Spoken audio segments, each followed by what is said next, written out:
They say that when life gives you lemons, make lemonade. But that saying, for reasons unknown, is set in a very negative connotation. While the fact of the matter is that when life gives you lemons, you should consider yourself really blessed. So, if you're new to my channel, I'm Sangeeta Venkatesh, and a very warm namaste. Please feel free to explore this channel that has travel, temples, culture, spirituality, philosophy, and much more. And don't forget to subscribe. In Sanatan Dharma, lemons are often used to ward off evil spirits and negative energies. A common sight is a lemon strung together with green chilies and hung in doorways or on vehicles and business houses. Now, this talisman, known as Nimbu Mirchi, is believed to protect against the evil eye and bring good fortune. So I, in fact, make something known as bioenzyme from lemon peels and peels of other citrus fruits the juice has been extracted. And I have made a video about it in another channel, which I will link in the description. So the use of a bioenzyme is better than any chemical cleaner and that you use, and this is scientifically proven. So, the citrus fruit's natural acidity and pleasant aroma symbolizes purification, and in many Hindu rituals, lemon juice is used to purify the objects, spaces, and even individuals. The people take the lemon fruit and take it around to the head of an individual to remove drishti or the negative energies, so to say.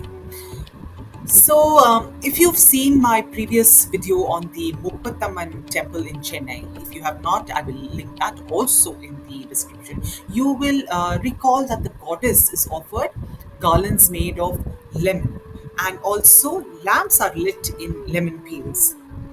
And that is true of all Shakti and Amman temples. So, what is it about lemons and Shakti worship?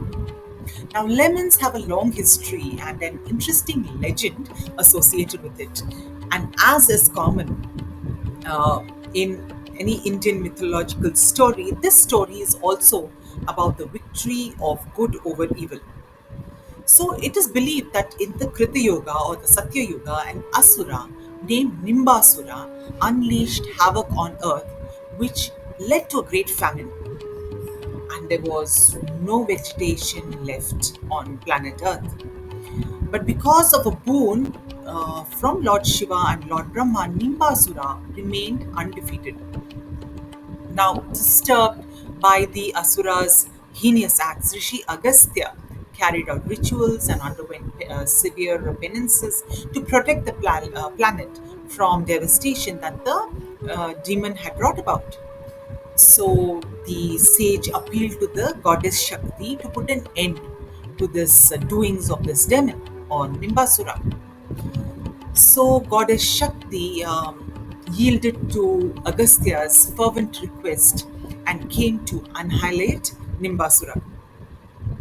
So Shakti kills Nimbasura, and by then the earth was a barren land, and Shakti bestowed flora back on the earth. And she came to be known as Shakambari Devi because, and the word Shaka in Sanskrit means vegetation, and Shakambari means bearer of vegetables and fruits. She is also known as Shatakshi, the goddess of nourishment. And many years ago, I lived in the town of Saharanpur, Uttar Pradesh, where 40 kilometers from the town is the famous Siddhipet Sri Shakambari Devi temple. But back to Nimbasura. It is said that before he died, he sought the mother goddess's blessings and said to her that I'm blessed that my death will ultimately be because of you. This was, he said, as he was dying, and it is a privilege to die in battle against you. I'm fortunate to have witnessed you in all your splendor and your true form. So please forgive my mistakes, errors, judgments, my arrogance and other sins, and bless me and grant me moksha. And let my name be always be associated with you.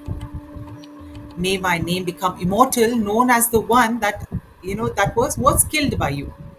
And May all living beings know that I surrendered at your feet and you granted me moksha, making me immortal. And let my name endure in this universe forever. So the great mother said, Nimbasura, since you have surrendered and acknowledged your mistakes just before your death, I have pardoned you and your sins. Let each drop of your blood that falls on the earth become a tree, and the fruit of this tree shall be my favorite. And yes, you guessed it right. Nimbasura's remains became the Nimbu or the lemon fruit, and this fruit holds such a significant symbolic and practical importance in Hinduism and serves various religious, cultural, and medicinal purposes. And in continuation of the other benefits that I mentioned in the beginning of the video, lemons are used in Ayurveda, it is used so extensively in Indian cuisine and other folk remedies.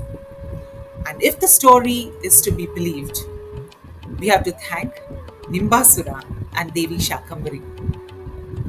So let me know what you thought about this video and this story. I'd love to hear from you. Please do subscribe, like the video, and share it with friends and family. And until next time, this is Sangeeta Venkatesh. Namaste.